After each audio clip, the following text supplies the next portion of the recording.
I can't explain myself, because I'm not myself. She's the queen of outrageous and bizarre images, the most charming villain in the world of cinema, a real English lady. She's trusted with the roles of psychopaths, neurotics, thieves, and maniacs, and they are unsurpassed in her performance. Even those who are not familiar with the actress's filmography have definitely seen her characters. For more than a decade, she was the muse of her common-law husband, Tim Burton. Starring in his projects, there were rumors that a secret underground tunnel had been dug between their houses. Helena Bonham Carter is a British actress who conquered Hollywood with her spontaneity and eccentricity. But what is the real one? Why is the actress called the Corset Queen? How did she earn a reputation as a homewrecker? And what made Burton and Carter end their 13-year relationship? You'll learn about much more about this from today's video on the Biographer channel. So, get comfortable, and we'll start.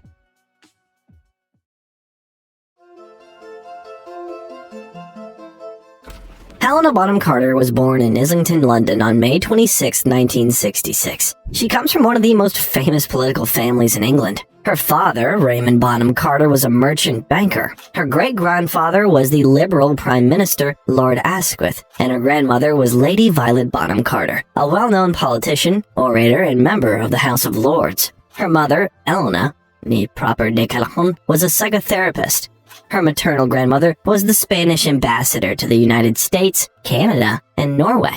If desired, Helena could develop family ties and realize herself in any of the spheres, but she chose art. When the girl was 5 years old, her mother had a serious nervous breakdown due to the death of her own father. It took the woman 3 years to recover. Then her therapist advised her to work with herself as a patient, and that saved her. After that, Helena began to be interested in psychology, and her own experience of fighting the disease inspired her to embark on the path of psychotherapy. When Helena became an actress, she paid her mother to read her scripts and express her thoughts about the psychological motives of the characters. And then she guided me, the actress adds. Even at the age of 6, Helena began to think about an acting career. This decision was largely influenced by a family friend who was in the business and often described all the subtleties and advantages of the profession. Of course, the parents tried to give the girl the best education in the country. Bonham Carter graduated from South Hampstead High School for girls, and then she went to Westminster School. It is, in fact, the only long-established school to remain on its original site in the center of London. The school's origins can be traced to a charity school established by the Benedictine monks of Westminster Abbey. Its continuous existence is certain from the early 14th century. I was very underconfident at 11, so when I went to senior school, I thought, this is the time you can reinvent yourself, and if you project a different self, people will believe in that. Tim's house was their family home, and Helena's smaller house was her vacation spot. The actress herself did not see anything surprising in this. We just have two houses knocked together because mine was too small. We see as much of each other as any other couple, but our relationship is enhanced by knowing we have our personal space to retreat to. Tim does snore, and that's an element. In any relationship, after the first year's over, you can't help but want your own space, she explained. We have different telly tastes and both work from home, but things obviously aren't that bad between us or I wouldn't have gotten pregnant, would I? I'm very happy. According to Helena, her relationship with Burton has changed her a lot. He thinks I overact all the time, Helena admitted. He's all for minimal expression. He likes to simplify things. I complicate them. He's made me more aware. Her pregnancy did not prevent the actress from taking part in the next joint project with her lover, Big Fish. In this fantasy drama that tells the story of a disappointed son trying to distinguish truth from fiction in his father's life, Bonham Carter played two roles, a fairy tale witch and a woman in love with the main character. Tim became the director. Filming was not easy for pregnant Helena. After all, only the witch's makeup took 5 hours. I was pregnant throughout filming, so it was weird being a pregnant witch. The actress reflected. I had morning sickness, so all those fumes and the makeup and the rubber, it was hideous. In October 2003, Bonham Carter gave birth to their first child, Billy Raymond. The boy was named after the parents of the actress and director. Helena said that her life completely changed after the birth of her son. On the day Billy was born, it was like walking through a mirror and everything was Technicolor. My life had been very work-oriented and all in close-up. Once I had the family, it went into sudden widescreen. Big Fish was released on Christmas Day 2003 and became another hit, collecting almost $123 million with a budget of $70 million. In addition, the film received 4 Golden Globe nominations, 7 nominations from the British Academy of Film and Television, 2 Saturn Award nominations, as well as Oscar and Grammy nominations for original music by Danny Elfman. I realized I was in love with a man who could never love me back. I was living in a fairy tale. Not sure I should have told you any of this. No, I wanted to know. I'm glad I know.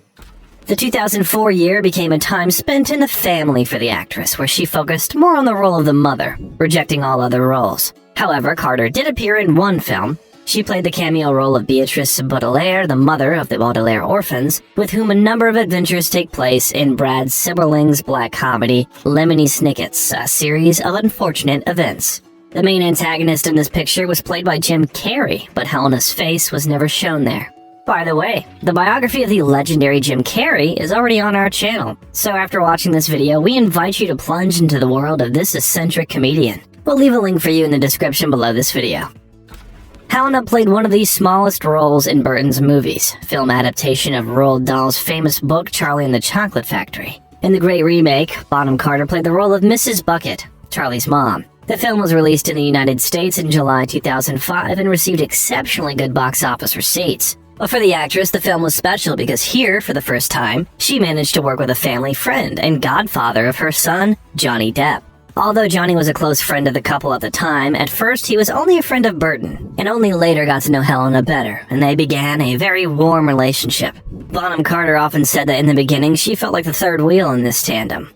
"I don't actually understand what Johnny and Tim joke about," she shared. "Culturally, they've had the same childhood and I haven't, so I don't get a lot of the same telly references. They try and explain what the joke is and I just go, huh?" Despite these differences, and given the fact that both Johnny and Helena were delighted with Burton, they became very close, very quickly. There was another special thing that united them. According to Carter, Depp never watches any of the movies he stars in because he hates himself on screen, and obviously she does too. She said that if it's alright for Johnny Depp to boycott his own films, then so can she. It was a kind of relief for her to know that narcissism was not peculiar to Johnny Depp too. Despite the fact that the actress began to devote more time to her family, she was not going to finally give up her career. In 2005, she voiced Lady Tottenham, a wealthy aristocratic girl, in the animated comedy Wallace and Gromit: The Curse of the Were-Rabbit, starring Ralph Fiennes and Peter Sallis. The film was part of a series about Wallace and Gromit. In the same year, Carter and Depp again managed to work together, that time on voicing the main characters in Burton's animated film Corpse Bride. Bonham Carter appeared as a woman who was killed the night before the wedding and buried in a wedding dress, and Depp portrayed a nervous fiancé who inadvertently gave her a ring and ended up in the underworld. Tim admitted that Helena was the only voice actress who had to audition just 6 months after the premiere. "Maybe because I'm with her, I was a little harder on her than I would be with somebody else," he said. "Nobody else had to audition, that's true, but Helena's cool about it. She's very secure with herself." In addition, the director claimed that his partner was completely misperceived, saying, "If you read the London papers, she's referred to as one of the worst-dressed people in the history of Britain, or a posh aristocrat. It bothers her a little bit, but once you get labeled, there's really not much you can do about it."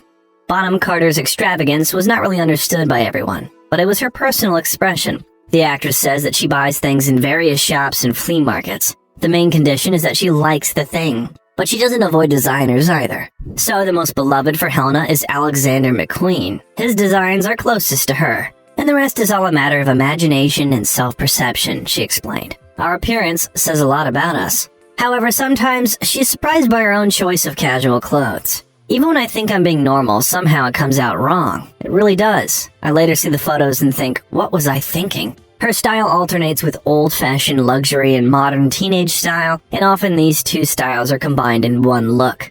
When asked about the eccentricity of her wardrobe and whether her preferences changed with age, Helena simply answered, "No, I don't think so. It's pretty difficult to self-assess. I've always been happy to wear things I like and not follow what's in fashion." One morning in 2006, she woke up with the realization that she needed to do more than just play. Therefore, Helena decided to work with swimsuit designer Samantha Sage to create a lingerie line. In May of the same year, the women launched their own fashion line, the Pantaloonies. Their first collection, Bloom and Bloomers, inspired by the Victorian style, was a real discovery. Sage and Carter also created Pantaloons jeans, which Bonham Carter described as a kind of scrapbook on the bum. However, at this time, Carter was still more imbued with the second pregnancy. She and Burton had been trying to have a second child since 2005, but the couple had so far failed. The woman tried alternative methods such as acupuncture and the fertility medication Clomid, but this only led to undesirable side effects. Despite the fact that they discussed in vitro fertilization, the actress still managed to get pregnant naturally. It happened during the filming of the musical slasher Sweeney Todd, the demon barber of Fleet Street. "I was working so hard at the time. The first 3 months being pregnant while filming, I felt totally spaced out," she said. "You do need to multitask with acting. You gotta remember your marks, your lines, singing, everything. And actually, you have no brain. Suddenly, your own brain is growing another person's brain, so yours goes defunct. It wasn't ideal, but then I was so happy to be pregnant." The film premiered on December 3rd, 2007 in New York City, and in less than 2 weeks, its director and main performer of the role had a baby girl. The actress revealed that giving birth at St. Mary's Hospital in London was like Christmas. "The happiest days of my life have been spent in that hospital," she said. "She's very chilled with lots of hair, and I'm totally in love. I even love the birth." She shared her emotions about the process of giving birth to her daughter. "I'd do it again in a flash. I just got the drugs, sat back, and enjoyed it. It was all so casual that she didn't even cry when she came out." The couple has asked Johnny Depp to be the godfather for the second time.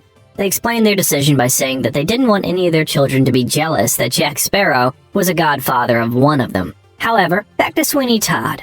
Shortly before giving birth, during a doctor's appointment, Bonham Carter and Burton learned that they had received a Golden Globe nomination for their filmmaking, Helena as Best Actress, and Tim as Best Director. "We were talking about inducing, and Tim got a call from his assistant," Helena said. "I do look like a globe, so it's kind of funny. I am very round." During an advertisement for the picture before its release, Bonham Carter admitted to The Guardian that Burton did not just give her roles because she was his common-law wife. The actress had to convince him and others every time that she was worth it. Helena recalled that her husband was very afraid of accusations of nepotism, which was why he treated Bonham Carter with the greatest severity, especially on the set. Thus, the director tried to achieve maximum objectivity in his work, although this often led to distortions in the other direction. In particular, Stephen Sondheim, who wrote the music and lyrics for Sweeney Todd, had the last words regarding her latest role as Mrs. Lovett.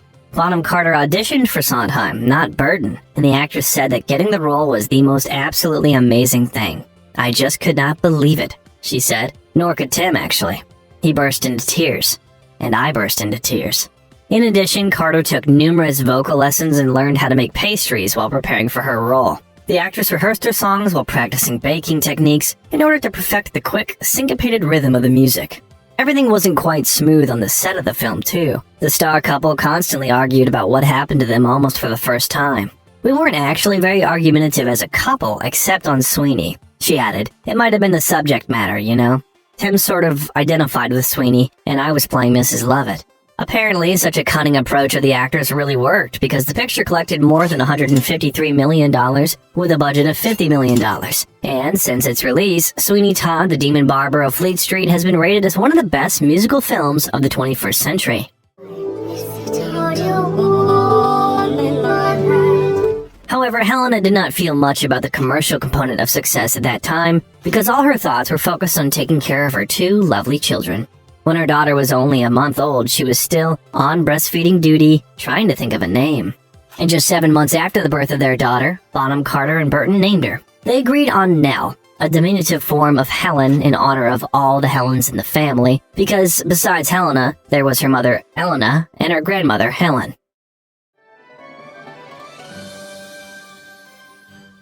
In 2007, Helena passed the casting and joined a large team that worked on the film adaptation of J.K. Rowling's books, Harry Potter and the Order of the Phoenix. It was the first film where Bellatrix Lestrange in her performance appeared. Subsequently, she succeeded in 3 more parts of the series, starring Daniel Radcliffe and Emma Watson. Helena really liked her on-screen image because, according to her, it allowed her to give vent to her emotions. However, during the filming of The Order of the Phoenix, the actress overdid it a little bit. In the scene where Bellatrix held Neville Longbottom hostage, she decided to twirl a magic wand in his ear, teasing him. Everything looked very cool on the screen, menacing and with a touch of sadism, all in the spirit of Lestrange, especially against the background of explosions and stunts.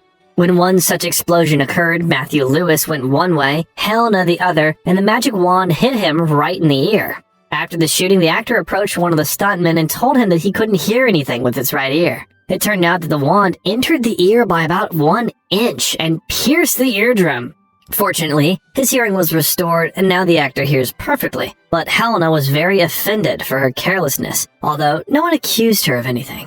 However, this was not the only unfortunate incident involving a star in the world-famous franchise. The fight between her and Gary Oldman was excluded from the final version of the film, although she had been preparing for this fight for 3 weeks. Moreover, Helena was deeply traumatized by the scene in which she had to torture Hermione Granger. This happened when Harry, Ron, and Hermione were kidnapped and taken to the Malfoy estate in the first part of Harry Potter and the Deathly Hallows. During this scene, Bellatrix learned that Hermione had the sword of Gryffindor that belongs to her and should be kept in her vault at the Gringotts Wizarding Bank. Lestrange was so eager to find the truth that she tormented Hermione, causing her physical and mental suffering. Emma Watson, who played Hermione, admitted that it was difficult for her and Carter to shoot this scene.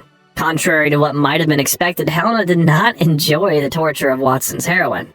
It was weirdly affecting to do that scene. It was quite horrible. I think even Helena said to me afterwards, she was like, I really didn't enjoy doing that. I really didn't.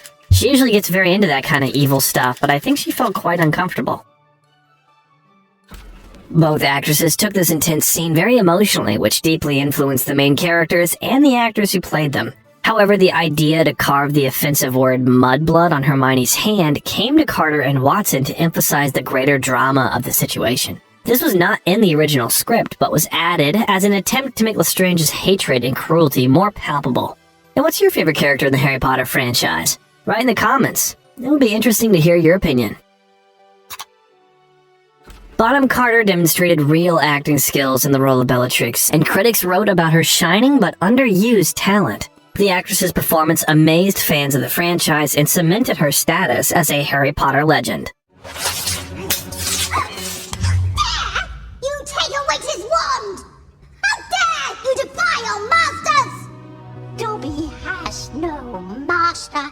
Helena herself said in an interview that she had saved one of the magic wands that belonged to her character, Bellatrix Lestrange. She sometimes used it as a joke on her son's friends when they were naughty or made noise in her house. In this case, she took out a magic wand and instantly turned into a witch, scaring the children and forcing them to behave well. However, all this was just mischief. In fact, the star has a very big heart, and she helps those in need. For example, in 2008, she became the first patron of the charity Action Duchen, a national charity created to support parents and patients with Duchenne muscular dystrophy. Early the following year, Bonham Carter was named one of the 10 best British actresses of all time by The Times, along with other actresses Judi Dench, Helen Mirren, Maggie Smith, Julie Andrews, and Audrey Hepburn. Bonham Carter also appeared in the 4th film in the Terminator series called Terminator Salvation, playing a small but key role as the personification of Skynet. However, during filming, the actress learned that 4 of her relatives had died in a safari bus accident in South Africa. Because of this tragedy, the star was given an indefinite leave, and she returned later to finish filming. In the same year, the star voiced Mother Squirrel in a 30-minute animated film adaptation of the best-selling children's book The Gruffalo, which was broadcast on BBC One. Bonham Carter has also signed on to play the writer Enid Blyton in the BBC 4 biopic, Enid. This was Blyton's first on-screen portrayal of her life. She starred with Matthew McFadden and Dennis Lawson. The star received a BAFTA nomination for Best Actress in this film. In 2010, she starred with Freddie Highmore in Nigel Slater's biopic Toast, which was filmed in the West Midlands and received a gala presentation at the 2011 Berlin International Film Festival. She received the Britannia Award as British Artist of the Year from BAFTA LA for her role as housewife Joan Potter. While continuing to star in films about Harry Potter, the actress did not forget about her family and joined projects with her common-law husband. The actress admitted that she and Burton changed after the first meeting. "He's made me more aware. He thinks I overact all the time," she said of Burton's influence on her. "People who know him say I have changed him, and I feel really flattered. Made him talk more. He didn't really talk before. He's much shyer than me. Every sentence was unfinished. I used to say he was a home for abandoned sentences. Now he actually finishes them." Back in 2008, Tim once asked Helena to meet him at his office. This was unusual for, at the time, I shared a home with him and our 2 young children down the other end of the road. She wrote, "What was so important that he couldn't ask me over Cheerios?" Seated at his desk, he announced quite formally, "I have something very important to ask you." At that moment, the actress thought that Tim was going to ask her to marry him. However, instead, he invited her to play the Red Queen in his film Alice in Wonderland. Before Helena could answer, Burton tossed her a sketch, noting that it definitely had to be her because he had drawn her by accident. On a piece of paper was a sketch of an overly big-headed, scowling queen. Frankly, this was better than a marriage proposal, the actress joked. Helena's Red Queen is a mix of two characters from the books. The Red Queen from Alice Through the Looking Glass is a chess piece competing with the White Queen. And the Queen of Hearts from Alice in Wonderland is a playing card with anger management issues, beheading mania, and an attachment to croquet with flamingos and hedgehogs. Thus, while the White Queen's army has a chess theme, the Red Queen's army has a playing card theme. Helena said that her first impression of reading the script was, "Oh, that's brilliant," despite the fact that she's a purist and is very jealous of various alterations, but in this case, she felt like an adult Alice in Wonderland. The beginning of 2014 brought bad news to the couple's fans. After all, Helena Bonham Carter and Tim Burton announced that they had broken off their relationship after 13 years of marriage. This came as a real surprise to many, as they were considered one of the brightest couples in Hollywood. But both assured that they were still good friends and the parting was completely peaceful. The actors commented on it like this: "I could write a thesis on what's happened. It is all absorbing when a relationship breaks down, but I think we're coming through it. Our relationship was always so much special, and I think it'll always remain special. We did find each other, and really, the mark of a successful relationship shouldn't be whether you're there forever after. Sometimes you're not meant to be forever together. Sometimes you have to come to terms with the fact that that was it. But that was a gift. A massive gift. We gave each other children, and a lot more else." The star called the end of the relationship with Tim a divorce, despite the fact that the couple never officially married. Moreover, in honor of this, the actress dressed in all black and was in mourning for a long time. And the most difficult moment for both of them was the separation of parental responsibilities and time for equal communication with children. The parting was not easy, but necessary for both of them. They remained friends and received joint custody of the children. Burton also left both houses to his former lover. The joke that has been circulating since their breakup was the question, who's getting custody of Johnny Depp? Helena joked in the same vein. "Oh, Tim can have him. They get the same poo jokes. Nothing will separate them." Carter plunged back into work to distract herself from the new realities of life. She became the narrator in Andre Singer's documentary Night Will Fall, which recounted the creation of a 1945 British government documentary entitled An Overview of the Facts of the German Concentration Camps. The actress also played one of the main roles in two television political thrillers, Turks and Caicos and Salting the Battlefield. Despite frequent travel, publicity, and an irregular schedule, the actress always put children first. She even arranged an interview near her home so as not to waste extra time and, in case of an emergency, quickly return to the kids. Children happen, and every single day, especially when one of them is 8 and the other is 4. No, there are excuses. In addition, the actress tried to defend her own civic position. In August 2014, Bonham Carter was one of 200 public figures who signed the Guardian letter protesting Scottish independence in the run-up to September's referendum on the issue. And 2 years later, the actress advocated for the continuation of Britain's membership in the European Union. In 2015, 2 very different projects starring Helena were released. The first was a somewhat gloomy interpretation of the fairy tale Cinderella, directed by her former lover, Kenneth Branagh. There, Carter played the fairy godmother of the main character, played by Lily James. In this romantic fantasy, the main focus was not so much on the plot familiar to everyone as on the outfits of the characters, which were conjured by the costume designer Sandy Powell. For example, Bonham Carter's fairy godmother's dress had tiny LED bulbs woven into the fabric, and they glowed every time she cast a spell. It was decided not to dress the main character Ella in rags. Instead, Cinderella wore a dress that looked like she had worn it in happier days when her father was still alive. The dress was made of a cotton veil and had its small pale pink flowers almost hidden in the material. 10,000 Swarovski crystals were used, which were placed both on the outfit and in Lily James's hair for the image in which the young woman goes to the ball after transformation. Her iconic blue dress had 8 versions, which were used depending on what the actress was doing in the scene of the film. For example, one dress was not long enough and stretched across the ground when Ella arrived at the ball, and the other 4 inch shorter so that it was easier for the performer of the role to run away from the prince. Cinderella's ball gown consisted of several layers of very thin fabric, each of which had different shades of blue and purple, which gave the dress a watercolor effect. Sandy Powell wanted the dress to look like it was a watercolor in motion. Such vivid images and acting brought the film numerous nominations and awards, most of them, oddly enough, for costumes, as well as more than $500 million at the global box office. Nothing. Oh, heavy pumpkin! Oh well, never mind. Let's do it here. Do what here? Turn the pumpkin into carrot. But in another 2015 film, Suffragette, Bonham Carter happily agreed to talk about the important thing: women's rights. Her role was first expanded and then reduced again, but this did not affect Helena's desire to remain part of a strong story. This role was significant for Carter because she was the great-granddaughter of the Prime Minister of the United Kingdom, Asquith, who held this post from 1908 to 1916, during the heyday of the suffrage movement, and he was a staunch opponent of women's voting rights.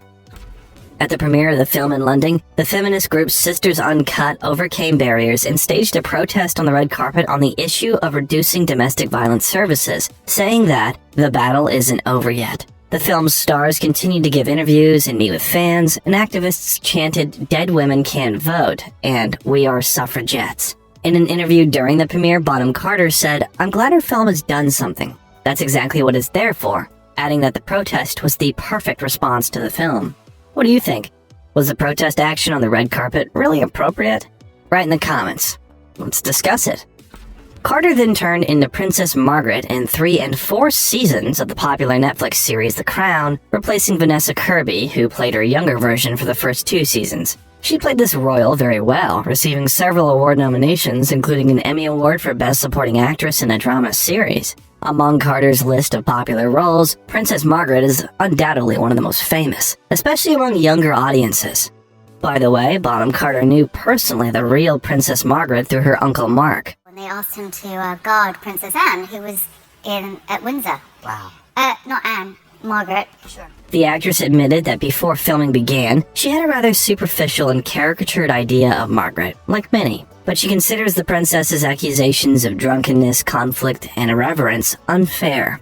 "I think it takes courage to live in such a difficult situation, to be surrounded by people, but to be deeply lonely and under the yoke of public condemnation. She was confident despite this, and she felt a duty to serve her family and people.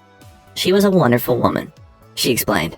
In order to get to know her character better, Carter read many biographical books, talked with friends and Margaret's servants.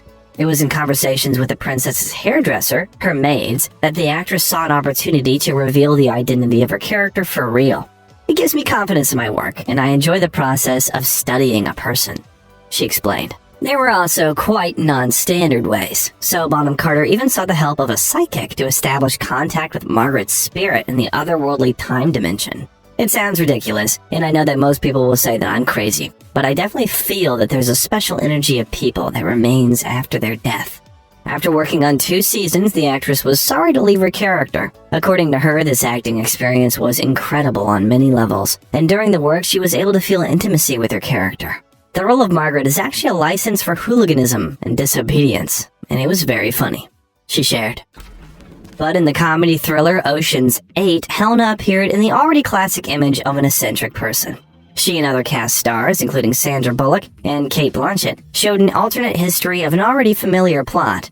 The female heist comedy tells the story of Debbie Ocean and her team of female experts who help her steal a $150 million necklace. The film was directed by Gary Ross, familiar to many from The Hunger Games. There were also such stars in the cast as Anne Hathaway, Rihanna, Sarah Paulson, Cate Blanchett, and others. Carter played a bankrupt fashion designer who was involved in the main character's robbery plan. Helena fit into her role very organically, creating gorgeous outfits for her colleagues. However, in an interview with Graham Norton, Rihanna jokingly criticized the actress's own style, sent Helena a letter asking her to participate in the project, and she immediately went on YouTube to see who this Nolly was, and then cordially agreed to be a part of her story.